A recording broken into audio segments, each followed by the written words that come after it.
Good afternoon, everybody. Uneducated Economist here. So this is a pretty interesting speech. I started reading it this morning. I should have read it a while ago when it first came out. It came out, let's see, it was given October 14th by Christopher Waller, and the title of this is U.S. Dollar and Central Bank Digital Currencies. And this is a really good speech. I think I actually had linked to it a while back, but this is the first time that I've actually gone through reading it, and I just started reading the first couple of paragraphs of this, and I thought, man, this is really interesting stuff that we should really kind of have a discussion about. And I thought it would be fun to kind of read this as for the first time, really, and kind of discussing some of the things that are going on here within this speech. The role of the U.S. dollar. Now, this is kind of starting in the middle of the speech, just because I thought it was pretty interesting where it goes from here. Anyway, let me just start right here with this. After World War II, the creation of the Bretton Woods system, the U.S. dollar served as the central currency for international monetary system. Other countries agreed to keep the exchange value of their currencies fixed to the dollar, and eventually countries came to settle international balances in dollars. The role has continued long after Bretton Woods system dissolved. By any measure, the dollar is the dominant global currency for funding markets, foreign exchange transactions, and invoicing. It also is the world's predominant reserve currency. In terms of the dollar reserve currency status, 60% of disclosed official foreign reserves are held in dollars, far surpassing the shares of other currencies, with the majority of these dollar reserves held in safe and liquid U.S. Treasury securities. Now, that's important. This is one of the reasons why I wanted to bring up this speech, is because of that right there. Listen to that again. In terms of dollar reserve currency status, 60% of disclosed official foreign reserves are held in dollars. That's disclosed ones. That's not like all the people who are not talking about how much they have. 60% of disclosed official foreign reserves are held in dollars, far surpassing shares of other currencies, with the majority of these dollars reserves held in safe and liquid U.S. Treasury securities. That is one of the reasons why I do not believe that there is going to be any other currency that is ever going to take over as a world reserve currency, considering what the dollar really is.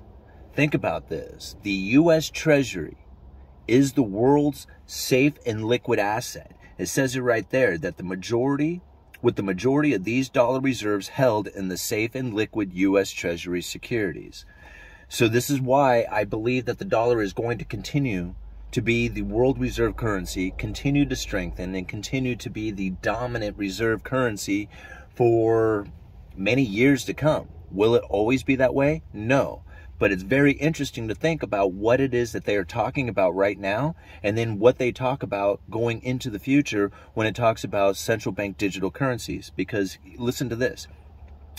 Even in a world of largely floating exchange rates, many countries either implicitly or explicitly, sorry guys, I have a hard time speaking sometimes, anchor their currencies to the dollar. Together, these countries account for about half of the world's gross domestic product.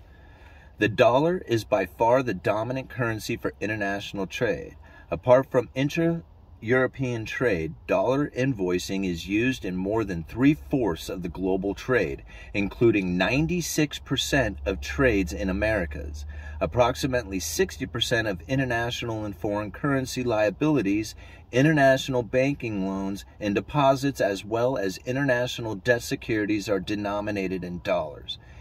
And the dollar remains the single most widely used currency in foreign exchange transactions. Why does this matter to the United States?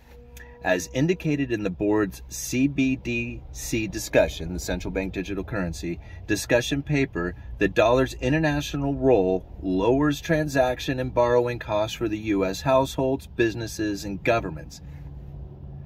The dollar's international role, right, all these, world reserve currency status that it has, right, The international role lowers transactions and borrowing costs for U.S. households, businesses, and governments.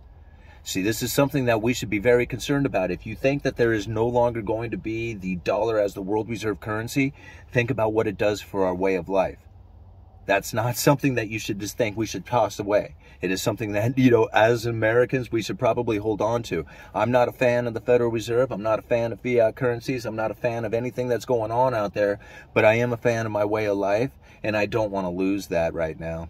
Right? And if we were to lose the world reserve currency status, they are pretty much openly admitting it right there, that it is the international role lowers the transaction borrowing costs for the U.S. household businesses and governments, excuse me. All right. It widens the pool of creditors and investors for U.S. investments. It may insulate the U.S. economy from shocks from abroad. It also allows the United States to influence standards for global monetary systems. Pretty interesting. It means that they are the biggest bully, right? All right. Continuing on, the dollar's role doesn't only benefit the United States. The dollar serves as a safe and stable, dependable form of money around the world. It serves as a reliable common denominator for global trade and a dependable settlement instrument for cross-border payments. In the process, it reduces the cost of transferring capital and smooths the world of global payments, including for households and businesses outside of America. For example, consider the dollar's role in foreign exchange markets. To make a foreign exchange transaction between two lightly traded currencies, it is often less expensive to trade the first currency with dollars than to trade the dollar with the second currency, rather than to trade the currencies directly. See what they're saying? Like, everything gets transacted in dollars. Even if they want to do their own, they'll switch it to dollars first. That's what he just said. The factors driving the dollar's role as a reserve currency as well researched and well demonstrated, including the depth and liquidity of the U.S. financial markets, the size and openness of the U.S. economy, and international trust in the U.S. institutions, and the rule of law. We must keep the factors in mind in any debate regarding the long-term importance of the dollar. That's something to consider. I mean, this is a pretty good speech, really, when you think about it. The factors driving the dollar's role as the world reserve currency are well researched and well demonstrated, including the depth and liquidity of the U.S. financial markets, right? In order to have a world reserve currency, you have to have a debt market, a safe and liquid asset like the U.S. Treasury. There's nothing else quite like it. Okay, so if you want to have this world reserve currency, China's going to step up and they're going to start doing transactions in yuan. That's fine. Go ahead and do it. But they're not even close to what the dollar can do. And in order to do what the dollar does, you have to have a debt market as big as the U.S. Treasuries are. That means you have to have a government that's willing to go into deepest debt as the United States is. This is a really good speech. I'm loving this thing, right? I mean, it's just telling you right here everything that they're about ready to do because of the reasons why. Central banks, digital currencies, and the U.S. dollar. I'm going to give this how much. We're into eight and a half minutes into this video. I'm going to try and take it to 10 minutes, and then we're going to do part one of this and continue on with this speech. Because this is a good one. Everybody should be reading this one. I'll leave a link down in the description for you guys. All right, here we go. The CBDCs and the U.S. dollar. Threats to the U.S. dollar international dominance are numerous, including shifting geopolitical alliance and pressure to invoice and alternative currencies, as well as deeper and more open foreign financial markets.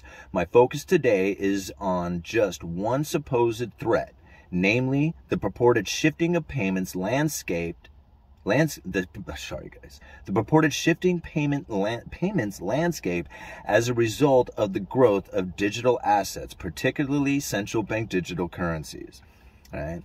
So now, if you're not familiar with central bank digital currencies, it's basically when they take your money out of circulation, the paper money, and they put it into the computers, and that's where it permanently sits. It never comes out of the computers again.